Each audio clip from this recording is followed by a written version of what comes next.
할렐루야. 오늘 목요일 새벽에 만나는 하나님 오신 여러분들을 우리 예수님의 이름으로 축복하고 환영합니다. 우리 같이 기도하겠습니다. 하나님, 감사합니다. 이곳에 이렇게 비가 많이 오는데도 불구하고 하나님에게 감사를 드립니다. 어느 때는 비가 오고 어느 때는 햇빛이 좋고, 비가 올 때는 비가 온다고 우리가 때로는 원망하고, 햇빛이 뜨거울 때는 또 비가 안 와서 물이 부족하다고 원망하는데, 하나님이 우리에게 허락하신 모든 것은 우리가 감사로 받을 수 있는 것임을 믿습니다. 비가 오는 때도 감사하고 햇빛이 내리쬐는 때도 감사하며, 우리 인생의 입술 가운데 모든 상황 속에서 하나님을 기뻐하고 감사하는 마음으로, 은혜가 충만한 마음으로 살아가게 하여 주시옵소서. 예수님의 이름으로 기도합니다. 아멘. 우리 같이 말씀 보겠습니다. 말씀은 예레미야 24장 말씀입니다. 24장 1절에서 10절까지의 말씀 같이 보겠습니다. 우리 같이 1절부터 보겠습니다.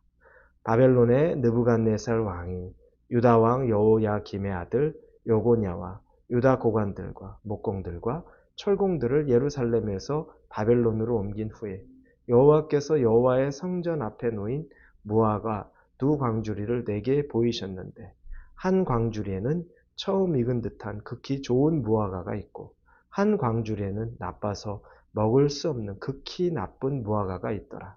여호와께서 내게 이르시되, 예레미야야, 네가 무엇을 보느냐 하시매, 내가 대답하되, 무화과 이온데 그 좋은 무화과는 극히 좋고 그 나쁜 것은 아주 나빠서 먹을 수 없게 나쁘나이다 하니, 여호와의 말씀이 또 내게 임하니라. 이르시되, 이스라엘 하나님 여호와께서 이와 같이 말씀하시니라. 내가 이곳에서 옮겨 갈대아인의 땅에 이르게 한 유다 포로를 이 좋은 무화과 같이 잘 돌볼 것이다.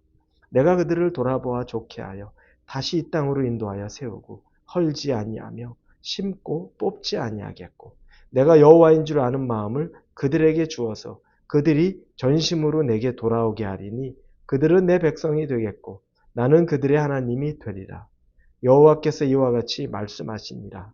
내가 유다의 왕 시드기야와 그 고관들과 예루살렘의 남은 자로서 이 땅에 남아있는 자와 애굽 땅에 사는 자들을 나빠서 먹을 수 없는 이 나쁜 무화과 같이 버리되, 세상 모든 나라 가운데 흩어서 그들에게 환난을 당하게 할 것이며, 또 그들에게 내가 쫓아 보낼 모든 곳에서 부끄러움을 당하게 하며 말거리가 되게 하며 조롱과 저주를 받게 할 것이며, 내가 칼과 기근과 전염병을 그들 가운데 보내 그들이 내가 그들과 그들의 조상들에게 준 땅에서 멸절하기까지 이르게 하리라 하시니라. 아멘. 우리가 하나님의 사랑을, 또 하나님이 나에 대한 관심을 생각할 때, 내게 지금 내 앞에 있는 열려져 있는 현실이나 상황들을 주로 보게 됩니다. 그걸 판단의 근거로 삼죠. 문제없이 길이 뻥 뚫려 있고 평안하고 화평한 상황에 있으면 하나님이 나를 사랑하시는구나 라고 생각합니다. 그러나 반면에 내 앞에 시련이 왔고 또 어려움도 있고, 그렇게 되면 하나님이 나를 사랑하지 않는구나 라고 생각할 때도 있습니다. 그러나 여러분, 환경으로 하나님이 나를 사랑하는지 사랑하지 않는지 모든 것을 판단하는 데는 한계가 있습니다. 왜냐하면 어느 때에는 정말 우리에게 징계를 내리기 위해서 하나님이 시련을 주시는 때도 있지만, 어느 때에는 우리를 테스트하기 위한 것도 있고, 또 비록 징계 가운데 있다 할지라도 그 시련을 통해 하나님이 우리를 더 가까이 부르기 위한 하나님의 선물의 때도 있기 때문에, 우리 앞에 있는 시련이나 또 우리 앞에 있는 대로와 같이 열려져 있는 아무 걱정 없는 삶이 하나님이 나를 사랑한다는 전적인 표시로 우리가 받아들이기에는 무리가 있습니다.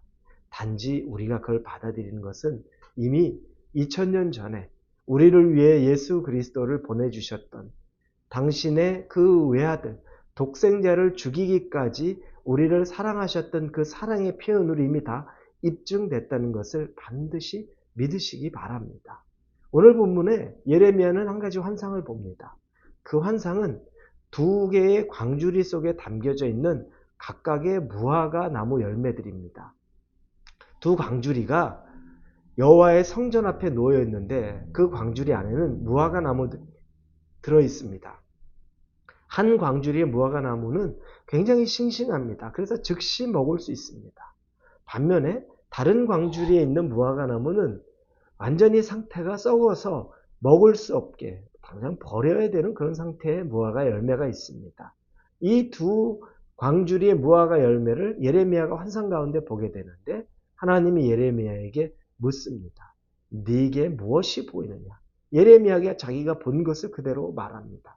그러자 하나님이 예레미야가 보았던 이 두 광주리에 대한 것에 설명을 해 주십니다. 첫 번째로 광주리 안에 있는 싱싱한 무화과 열매는 바로 바벨론의 포로로 잡혀가게 될 이 유다의 백성들에 대한 것이라는 것을 하나님이 말씀하십니다.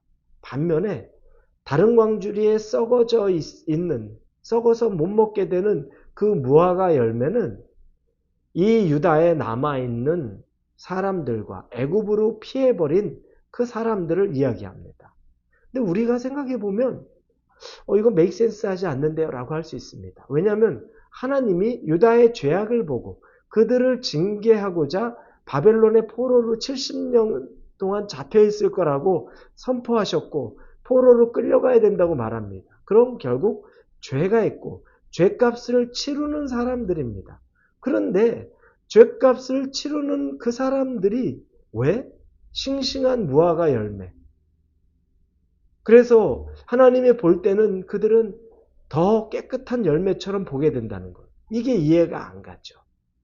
그런데 그 안의 뜻은 이들은 시련 가운데 있지만 지금 바벨론의 포로로 잡혀가는 하나님의 그 죄의 징계의 과정 가운데 있지만 그들은 이 과정을 통해 다시 하나님에게로 돌아올 것이라는 거죠. 회개하고 그 고난 속에서 그 전에 있었던 하나님의 은혜를 다시 경험하고 그들이 포로로 끌려갔던 그 극한의 삶 속에서 하나님이 우리와 함께 하셨을 때의 그 은혜가 얼마나 큰지를 느끼고 돌아오게 될 것을 하나님이 알게 되고 그래서 그들이 오히려 더 싱싱한 무화과 열매라는 겁니다. 하나님은 그들에 대해서 6절에 보니까 내가 그들을 돌아보아 좋게 하여 다시 이 땅으로 인도하여 세우고 헐지 아니하며 심고 뽑지 아니하겠고라고 말합니다. 낙심하고 있고 그들이 하나님에게 버림받아서 완전히 그들 마음 안에 자존감이 떨어져 있을 때 오히려 하나님은 그들이 연약할 때 그들을 다시 세우겠다고 말씀하는 겁니다. 하나님은 바로 그런 분입니다. 우리가 연약해 있을 때 우리가 정말 하나님 안에서 연약해 있고 아무것도 갖지 못할 때 우리에게 오히려 손 내밀어 주시는 분입니다. 그래서 그들이 바로 싱싱한 무화과 열매라는 겁니다. 그럼 반대로 다 썩어 있는 무화과 열매는 왜 그럴까요? 그들은 오히려 자기들이 바벨론의 포로로 끌려가지 않은 것은 자기들이 더 나은 사람들이라는 착각을 한 거죠. 교만한 겁니다.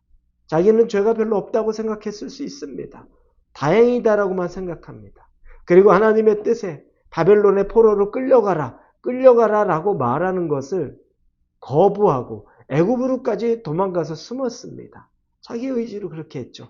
하나님은 그들을 귀하게 보지 않은 겁니다.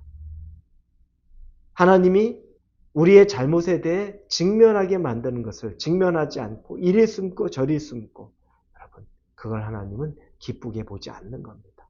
오히려 죄가 있으면 하나님 앞에 그 죄가를 받아들이고 대신 회개하고 뜻을 돌이키면 우리는 싱싱한 무화과 열매처럼 하나님이 다시는 버리지 않고 그들을 다시 세우겠다는 약속을 받습니다. 반면에 내가 스스로 하나님 왜 내가 어떻게든 내가 잔꾀로 살려고 하는 자는 반드시 죽을 수밖에 없다는 거죠. 이렇게 보면 여러분 시련이 우리에게는 더 유익이 되는 겁니다. 고난이 하나님과 가까워지는 통로가 되는 겁니다. 이것들이 얼마나 감사한지 모릅니다. 여러분 앞에 있는 바벨론의 포로의 세월과 같이 정말 여러분의 자존감이 완전히 낮아지고 내가 이렇게까지 끌려가는 내 삶이 처량하고 그 고통이 느껴져도 그 가운데도 하나님이 계십니다. 하나님이 계신 것만 아니라 그 가운데 계신 하나님이 여러분의 통하는 마음을 보고 듣고 그리고 여러분을 은혜의 자리로 초청하십니다. 그리고 다시 세우실 것을 약속합니다. 반면에 여러분에게 하나님이 사인을 줍니다. 돌이키라고, 돌아오라고, 오히려 이 고난 가운데 하나님의 뜻을 분별하라고. 그런데 그것을 피하려고만 하고 직면하지 않고 하나님에게 기도하고 하나님의 말씀에 순종하지 아니려고 할 때는 여러분 썩은 무화과 열매처럼 하나님에게 오히려 더 큰 징계와 버림의 대상밖에는 되지 못할 수도 있습니다. 그러니 여러분, 우리가 지금 있는 상황 속에서 어떤 상황이라도 하나님에게 더 가까이 갈 수 있기를 예수님의 이름으로 축원합니다. 기도합니다. 하나님, 싱싱한 무화과 열매는 시련과 고난 가운데 하나님을 만나는 사람입니다. 우리가 그런 싱싱한 무화과 열매가 되기를 원합니다. 인도하여 주시옵소서. 예수님의 이름으로 기도합니다. 아멘.